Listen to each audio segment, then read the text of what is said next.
આજે હું તમારી સાથે શેર કરવાની છું મરચાના બે અલગ પ્રકારના શાકની રેસીપી. આ બનાવીને તમે 4 થી 5 દિવસ માટે સ્ટોર કરી શકો છો. ખાવામાં જ્યારે આપણે રેગ્યુલર શાક બનાવતા હોઈએ અને દરેકને ન ભાવતું હોય ને ત્યારે આવી રીતે જો કોઈ શાક બનાવેલું હોય ને તો એ ખૂબ જ કામ લાગે છે. બહારગામ તમારે થેપલા સાથે ખાવા લઈ જવું હોય તો પણ તમે એને બનાવીને સ્ટોર કરી શકો. હેલો ફ્રેન્ડ્સ, હું છું હેતલ. કિચન ક્રાફ્ટમાં તમારા બધાનું હાર્દિક સ્વાગત છે. તો ચલો આજની મજેદાર રેસીપી બનાવવાનું શરૂ કરીએ. મેં અત્યારે વજનમાં 500 ગ્રામ મરચાં લીધા છે. જ્યારે પણ તમારે શાક તૈયાર કરવું હોય ને તો મરચાં તમારે માર્કેટમાંથી તાજા લાવવાના. જો પડી રહેલા વાસી મરચાં હોય ને તો પછી એ નરમ થઈ જતા હોય છે. અને આ શાક બનાવીને આપણે સ્ટોર પણ કરવાનું છે. એટલે જો ફ્રેશ મરચાં હોય ને તો વધારે સારું.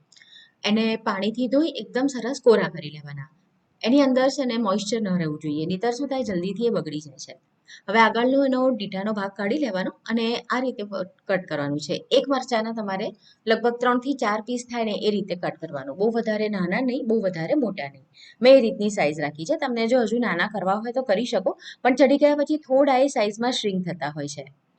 તો આ પ્રમાણે આપણે પહેલા તો મરચાંને કટ કરી લઈએ. હવે મરચાં કટ કરીએ ને એટલે શું થાય ખબર છે, એનો આગળનો જ્યાં ડંઠલ હોય ને ત્યાં આગળ આ રીતે બીજ હોય, તો એમાંથી તમારે એને કાઢી લેવાનું. તો આ રીતે તમે પ્રેસ કરશો ને તો ઇઝીલી એ નીકળી આવશે. તો દરેક મરચાંમાંથી તમારે આ રીતે જે બીજનો ભાગ છે ને એ કાઢી લેવાનો, કારણ કે એ ખાવામાં આવે ને તો એ સારો નથી લાગતો હોતો. તો આ પ્રમાણે બધા જ મરચાંને હું કટ કરી લઈશ. આજે આપણે બે અલગ રીતે શાક તૈયાર કરવાના છે એટલે મેં ક્વોન્ટિટી વધારે લીધી છે. તમે ઓછી ક્વોન્ટિટીમાં પણ તૈયાર કરી શકો છો. પહેલા તો આપણે એક મસાલો તૈયાર કરી લઈએ. તો અત્યારે મેં અહીંયા આગળ અડધો કપ બેસનની સેવ લીધી છે. તમે કોઈ પણ ફરસાણ લઈ શકો, ગાંઠિયા, પાપડી કંઈ પણ.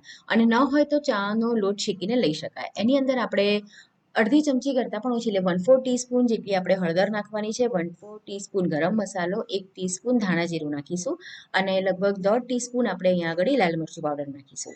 પહેલાં આપણે એને ગ્રાઇન્ડ કરી લઈએ. આ રીતે ગ્રાઇન્ડ થઈ જાય ને પછી એની અંદર શિંગદાણા નાખવાના છે. આ શેકેલા શિંગદાણા છે અને 1/3 કપ લીધા છે અને એને આપણે અધકચરા રાખવાના છે, એટલે પહેલાં નહીં નાખી દઈએ.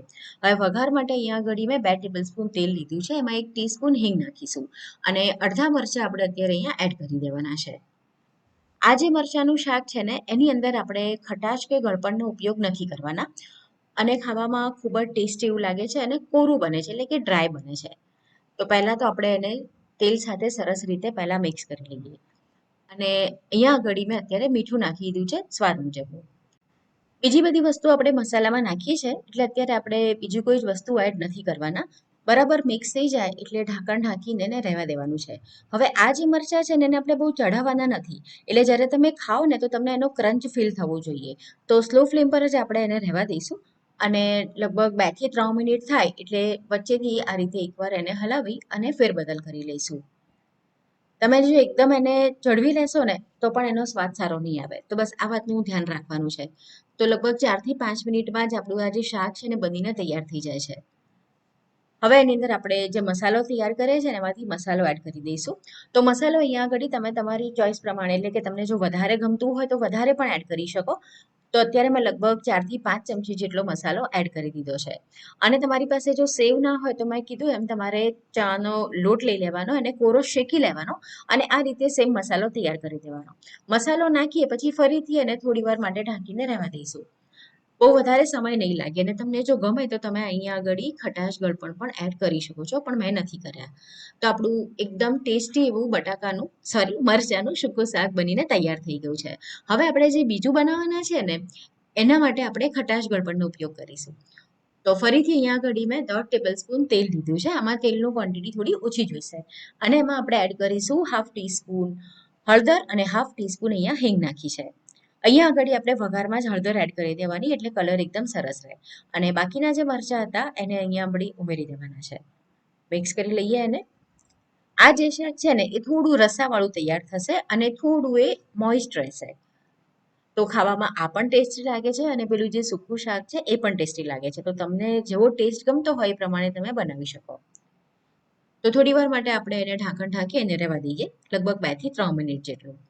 2 થી 3 મિનિટમાં મરચાં થોડા નરમ થઈ જશે અને એમાં પણ આપણે બહુ વધારે અત્યારે નહીં ચઢાઈએ, કારણ કે આગળ આપણે એની અંદર જે વસ્તુ એડ કરીશું ને એની સાથે પણ આ મરચાં ચડશે, એટલે પહેલેથી બહુ વધારે ઓવરકુક એને નથી કરી દેવાના.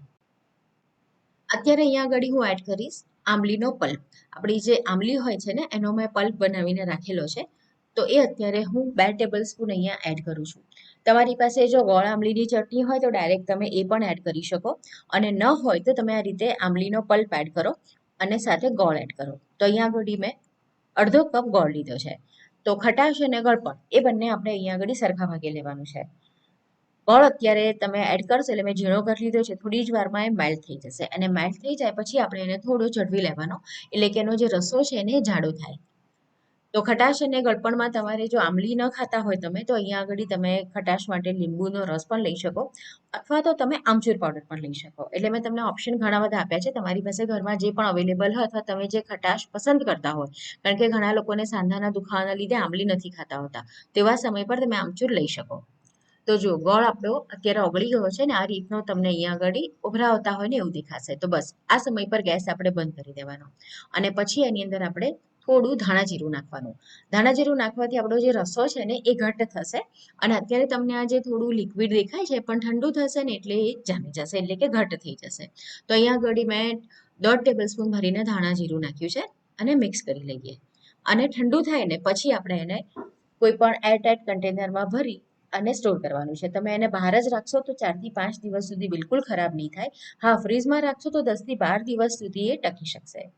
તો તમને આજની આ મરચાના શાકની રેસીપી કેવી લાગી ફ્રેન્ડ્સ, કમેન્ટ કરીને ચોક્કસ જણાવો.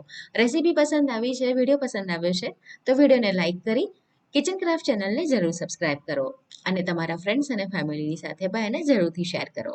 તો ફરીથી મળીએ આવી જ એક નવી મજેદાર રેસીપીની સાથે.